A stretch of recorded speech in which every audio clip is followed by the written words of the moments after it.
Support for WrenchNation Car Talk, the smart choice for auto parts. Pronto National Association. Pronto is committed to the independent automotive aftermarket and demonstrates leadership within the automotive industry. Pronto Association is made up of nearly 100 member auto part distributors. Visit pronto-net.com. Automotive technical training, parts lineup, and representation of the automotive member community. Pronto-net.com.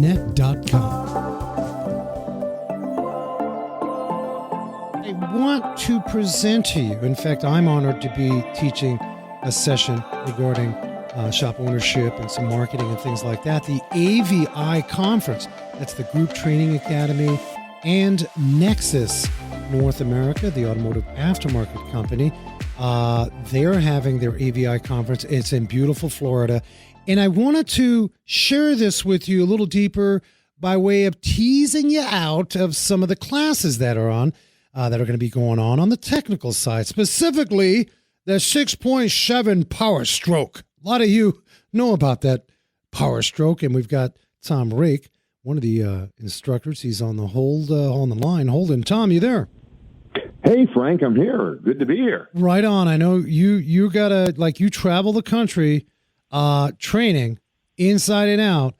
I gotta ask you. You were a technician for many years. We have a lot of instructors that listen to the show from various schools. How'd you make the leap going from technician in the service bay, my heart's kicking up, I'm going to start teaching? What was that transition for you?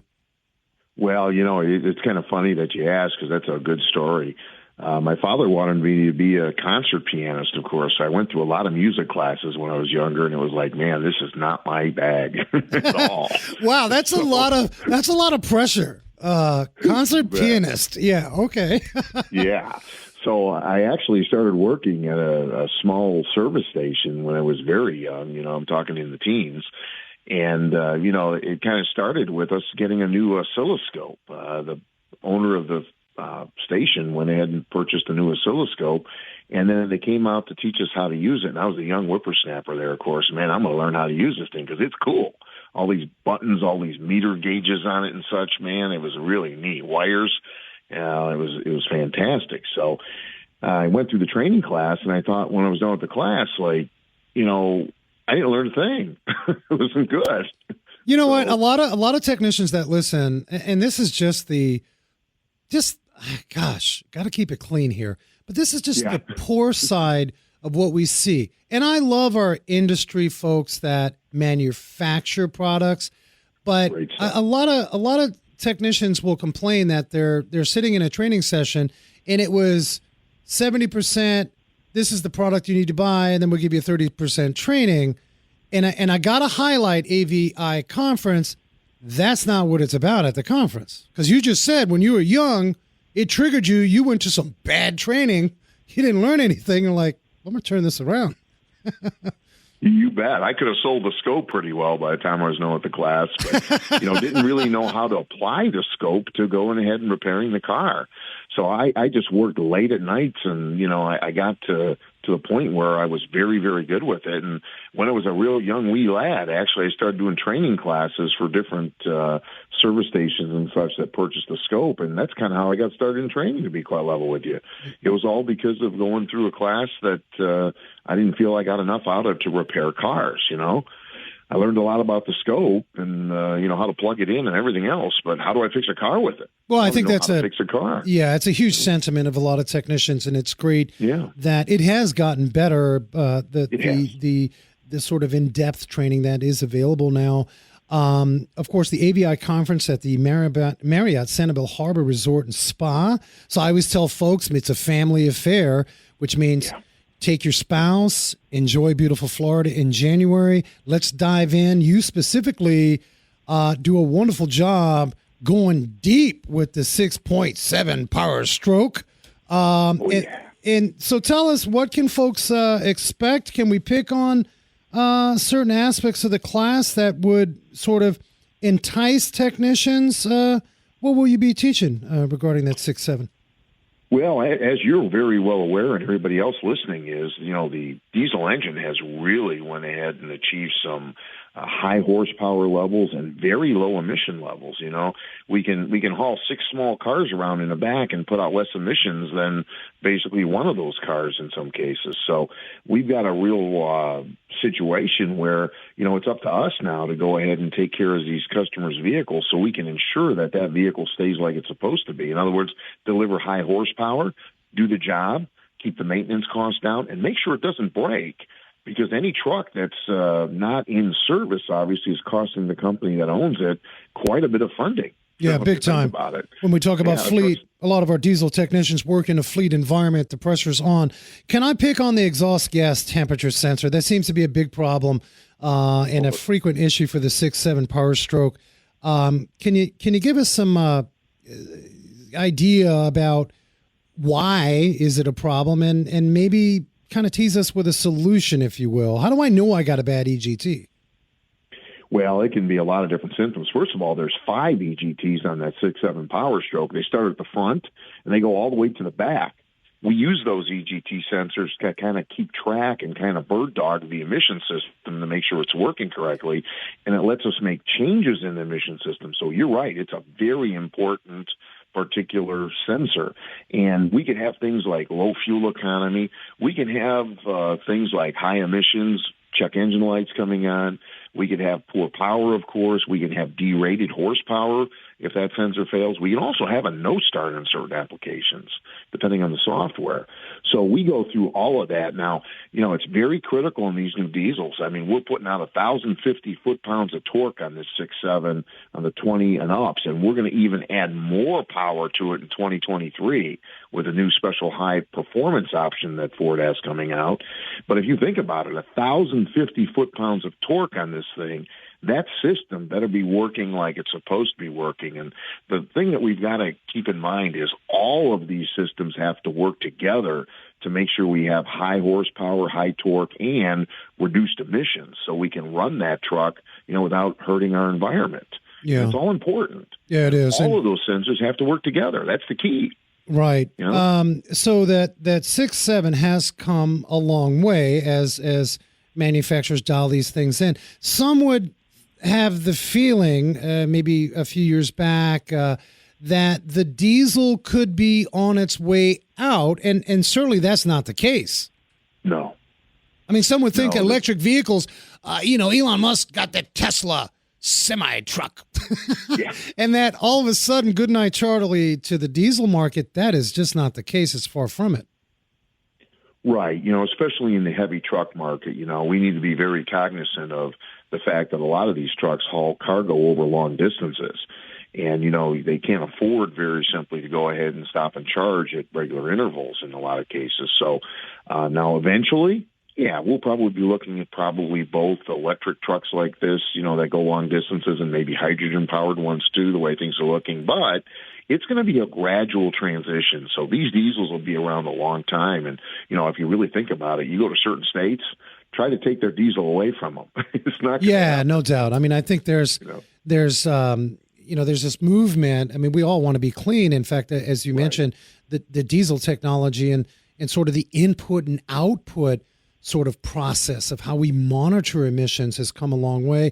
Some would, say, like my brother, who's an over-the-road trucker, he's like, oh, that DEF fluid is the biggest con game out there, but there's a reason for it. I mean, I get it. A lot of you truckers don't, that the system is down and it shuts you down, and some of you are cheating and bypassing it, and you're not supposed to be doing that. But I got to ask you, you're pretty passionate about teaching these classes. You travel coast to coast. What is your favorite session to teach?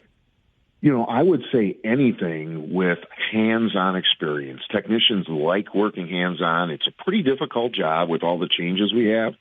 So we try to, and I think technicians like the fact very simply that we're doing actual hands-on type training. It's not just a PowerPoint, presentation. There's a place for that. But, technicians, if they really want to learn it, they want to get their hands on it, they want to do it. So, anything from diesel classes. We've got Power Stroke classes, Cummins classes, Duramax classes, heavy truck classes, air brake classes, and we all have them hands-on. And, of course, the big one, EVs out there. Yeah. we've got EVs coming, like it or not, and we not only need to get our current technicians to be up to speed on EVs, but we need to start working seriously to get high schoolers, trade school people, college people into EVs because, I'm getting older. A lot of people like me are getting older. We need some good young people in there to go ahead very simply and carry the torch when these vehicles change again. Yeah, big shout out. You mentioned EVs and hybrid as well, which ain't going anywhere. Hybrids is going to be here. Big shout out to Vince Manship. In fact, I ran into Vince in Phoenix. He was teaching a class for Firestone Group of Stores. Vince is out there doing that. John Barkley is another great instructor. Gil Anchando, he's out of L.A. He's going to be a part of the team. And that's just on the technical side.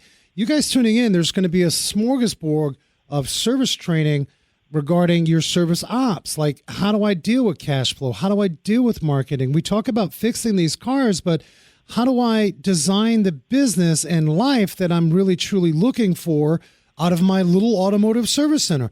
Do you find, let's talk about this. We have a few minutes remaining. Do you find that a lot of shop owners are upset and grumpy because they just don't have the bull by the horns and they're just on the defense every day and stuff's coming at them? Not just from a technical point. Maybe they're not hip to getting training. I mean, how do you see that, the sentiment of the local shop owner? Well, you bring out such a good point there, Frank, and that's why at the AVI conference, there's classes there for the shop owner, there's classes for service writers, there's classes for technicians, and, the shop has to be just like that diesel emission system we talked about. All those components have to be working together. For instance, if that EGT sensor fails, is it really a bad EGT? Maybe we had some kind of other problem in the truck that was causing that sensor to get way too hot and it melted. So it wasn't the sensor's fault. Something else took it out of the operation. And if you really think about it, you can have a well-trained technician, and if the store personnel up front that are talking to the customer don't work with that technician to relay the experience, like, for instance, hey, we've got an EGT failure that you brought up, but what caused it to fail was this other part over here. Let's fix this. Well, that's a big problem. I always said, I got to interject because this is kind of our team culture, and we say this respectfully. A lot of you are fixing your own stuff, and I get it. There's stuff online, and you can find it, and I fixed it. But it's to that one time. Fixing cars isn't difficult. It's what was broken, and did we actually fix it? And that's where I think the meat and potatoes, and that's what you're hitting on. I think a lot of anxiety for a lot of shop owners and you technicians out there is you do get frustrated because you went down the rabbit hole. You went the yellow brick road instead of, the streamlined approach, maybe really attention to detail on a flow chart and just having the proper resources. And I do think that is getting better for technicians because those shop owners that are not keeping up with the technology, they're going into the basket weaving business. They're getting out. Very true. Yeah. I got a big shout out to Bill Haas. He's another instructor. Building a Great culture your employees embrace. That's one of the courses. Of course, HD truck air brake systems. We talked about the 6.7 Power Stroke that you're covering, Tom. EV technology. Gil Anchando, he's passionate about brakes. And a lot of you saying, well, I know how to do my brakes. Well, you'd be surprised. You can get caught out there. But they have an all-day hands-on brake class with shop production and payroll classes with Bill Hossick and Dave Hobbs. Tom, Dave Hobbs has been around. I believe he was parked with Delphi for some time. Is he still with, I think, AC Delco Delphi? Dave Hobbs. Absolutely. I'll tell you what, it doesn't matter what class Dave is teaching. You're going to learn something, and it's going to be an interesting class. That's about guaranteed. Yeah, Ryan Koeman is another one, vehicle communications diagnosis. Mark DeCoster, all-day hands-on air conditioning. That's another jam-packed class. And, of course, Vince Manship is also covering all things electric, and all day. I like this, hands-on. I think technicians do a lot better with case studies and actually a real live event. And that's what the AVI conference is all about. You guys do an amazing job with that. Yeah. Do you see that air brake class listed, in fact? That is going to be phenomenal for people that attend that. We actually are bringing in our new air brake mock-up system, and the class actually builds a complete truck air brake system with ABS in front of them without the truck on it. They plumb the whole thing. They get to know all the parts. The instructor puts issues in it, and basically it's got all the wheel positions there, the disc brakes up front, the drum brakes in the rear, and they're on hydraulic stands, and the class plumbs them all up. They get it all working, so you can really see all the parts in the air brake system without the truck frame and all the parts getting in the way. Awesome class. It's going to be excellent. I'm going to try to cut out a little bit to get to that class, in fact. Yeah, no, I think the hands-on and the way you purposely try to trip up that technician that is sitting in that class saying, I know this already. I mean, right. It's okay. Yeah. Like, that's what it's about. Just added, people, keynote speaker John Gardner. He's out of Motor Trend, Motorhead Garage TV and Tech Garage. He'll be a keynote speaker. I will be in-house teaching a class all day on shop management and how to get the best situation out of your marketing and shop operations, avIondemand.com. Listen. This is in January. It is coming up. Treat you, the team, and the family out there. Give us some dates. What days are we talking about, Tom? Well, we basically have it scheduled for that Friday. We've got it situated so it kind of goes over the weekend so people can get in there maybe a little early and then go ahead very simply and let's say go ahead and spend some time with the family and such too.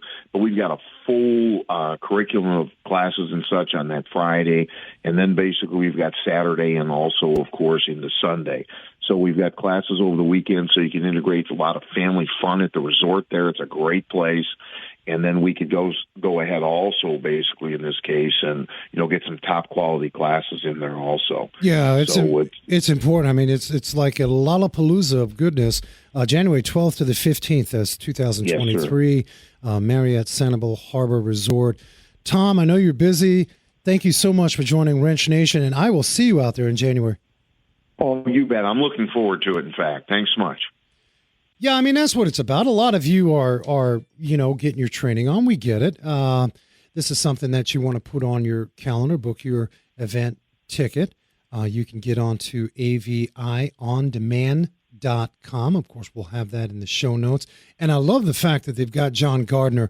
John Gardner, just so you know, as an accomplished ASE Master certified technician, he was the Bellwether finalist, Florida Best Business and Industry Partnership recognition, and I'm almost positive he was College Professor of the Year as an automotive instructor, and he's just a genuine great guy. The way he dispenses some of this educational information is really easy to understand, as well as the popular TV show Tech Garage and Motorhead Garage TV. So avIondemand.com. Again, we'll have that in show notes.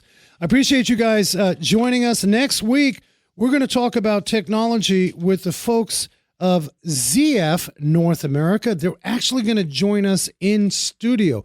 I'm excited about that. We're going to be talking about autonomous platforms. How realistic is that? What's going on now? What should you expect in the service bays? What do you as a consumer? You're hearing a lot of stories on Tesla. Tesla's got the beta full self-driving. How realistic and how real is this coming, and how quick is this all coming down the pipeline? So again, thank you so much if you caught the podcast. And then our KMET listeners out in California and KFNX in Phoenix, thank you so much spending time on Saturday. As I tell you every week, be safe, hug each other, and never forget to hug a mechanic.